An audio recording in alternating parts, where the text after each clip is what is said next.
পড়াশোনার কোনো বিকল্প নাই। ৪২টা ল, প্রায় ২৪ বছর ধরে ৪২টা ল পড়তেছি। আমার যেমন সাইমন টফেল একসময় খুব ভালো ছিল, কমপ্লিট আম্পায়ারের মতো মনে হয়। ট্রফিলে কিন্তু একটা আক্ষেপ আছে যে ২০০৭, ৯৯, ২০০৩, ২০০৭-এ অস্ট্রেলিয়া ফাইনাল খেলেছে, বেস্ট আম্পায়ার ফাইনালে আম্পায়ারিং করতে পারেনি। হ্যাঁ, এটা তো এখন এটা ওর কন্ট্রোলের বাইরে, এরকম তো আক্ষেপ সবারই হয়তো কম বেশি। আপনার কিন্তু সুযোগ আছে ফাইনাল করার। না, আমি কেবল নতুন এলিট প্যানেলে আসছি, হয়তো সুযোগ হবে ফিউচারে, হয়তো আগে এটা প্রথম টি-20 ওয়ার্ল্ড কাপে যাচ্ছে, আগে এটাই হোক, তারপরে তো সারা বছর অনেক ম্যাচ আছে। একসময় যেটা বললাম সাইমন টফেল ছিল, আলিমদার একসময় খুবই ভালো আম্পায়ার ছিল, মানে I do have all the respect for my elite umpires. Elite umpire হয়েছে তো সেই ক্ষেত্রে টি-20টা তো পাওয়ারই কথা ছিল। তো তারপরে একটা অনার যে হ্যাঁ, মানে ফার্স্ট ম্যাচ বাংলাদেশ রিপ্রেজেন্ট করছি, এটা আমার ওয়ার্ল্ড কাপ, প্রথম ওয়ার্ল্ড কাপ টি-20 ওয়ার্ল্ড কাপ, আগে তো 50 ওভার্স ওয়ার্ল্ড কাপ করেছি। তো সেই ক্ষেত্রে এটা ভালো লাগছে। ইউএসএতে হবে, ওয়েস্ট ইন্ডিজে হবে, অনেকগুলি টিম, যেই টিমগুলি হয়তো বা প্লেয়ারদেরকে আমি চিনি না, ট্রাভেল, নেক্সট ডে ম্যাচ, নতুন টিম। হ্যাঁ, এখানে ছোট কোনো বড় ম্যাচ আসলে নাই, বাংলাদেশ টিম তো হেরে গেল কালকে ইউএসএর সাথে। তো সেই ক্ষেত্রে এটাই একটা বড় চ্যালেঞ্জ আসলে, প্রতিদিন নতুন নতুন টিম আসবে, মানে একই টিমে তো খেলা হবে না, যেটা বাইল্যাটারাল সিরিজে হয়। তো সেই ক্ষেত্রে নিজের একটা প্রিপারেশন দরকার, ওই প্রিপারেশনটা পরিপূর্ণভাবে নিতে পারি না, যেটা হচ্ছে টেস্ট প্লেইং নেশনে করতে পারি। তো যাই হোক, চেষ্টা করবো ওখানে যতটুকু নিজের সামর্থ্য দিয়ে করা যায়। বিশ্বমঞ্চে আম্পায়ারিং করবেন, প্রথম ম্যাচে আম্পায়ারিং করবেন, একটা প্রিপারেশনের বিষয় আছে। কীরকম প্রিপারেশন নেন? নিশ্চয়ই ইয়াং আম্পায়ারদের জন্য এটা জানার বিষয়।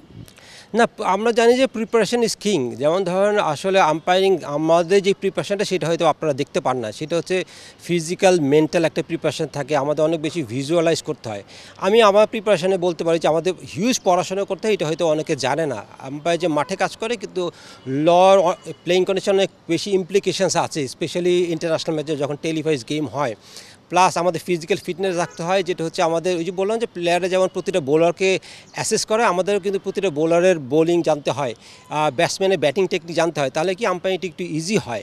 হ্যাঁ, যেটা হচ্ছে আর পড়াশোনার কোনো বিকল্প নয়। ৪২টা ল, প্রায় ২৪ বছর ধরে ৪২টা ল পড়তেছি, এখনও কিন্তু আমরা সবসময় সব লয়ের উত্তর দিতে পারি না। তো এগুলো হচ্ছে পার্ট অফ প্রিপারেশন, এটা সারা বছর ধরেই চলে আসলে। ভালো লাগার বিষয় আসলে একটা দেয়াল ছিল আর কি, যে বাংলাদেশে এলিট প্যানেলে কোনো আম্পায়ার নেই, সেই দেয়ালটা আপনি ভেঙেছেন। এখন যারা পরের ধাপে আছে, মুকুল কিংবা গাজী সোহেল, তাদেরকে আসলে সবাই আপনার বন্ধুবান্ধব বা ছোটো ভাই, সেই জায়গাটাতে আপনার মেসেজটা কী থাকবে? তারাও আসলে একটা সাহস পাচ্ছে যে ইন ফিউচার তাদেরও আসলে ভালো কিছু করলে সেই জায়গাটা জন্য মেসেজ তেমন কিছু তো, সবাই জানে যে আমরা নিজের অবস্থান আমরা জানি যে কে কোথায় আছি।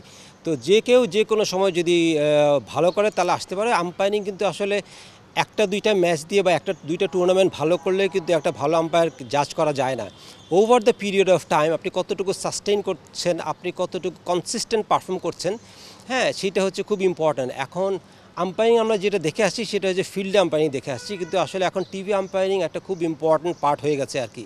তো আমাদের দেশ থেকে যেটা করি, আমরা সাধারণত ডোমেস্টিক ম্যাচ থেকে ফিল্ড আম্পায়ারিং করতে করতে আসি, কিন্তু টিভি আম্পায়ারিং করতে হলে যেটা ল সম্বন্ধে খুব ভালো জ্ঞান রাখতে হয়, একটা ইংলিশ প্রফিসিয়েন্সি রাখতে হয়, একটা ম্যানেজমেন্ট ডিরেক্টরের সাথে কাজ করা, টিভি ডিরেক্টরের সাথে কাজ করতে হয়, ক্যামেরা সম্বন্ধে জানতে হয়। 1, 2, 3 ঢাকায় জমি জিতে নিন 100% ক্যাশব্যাক সহ 20 কোটি টাকার পুরস্কার।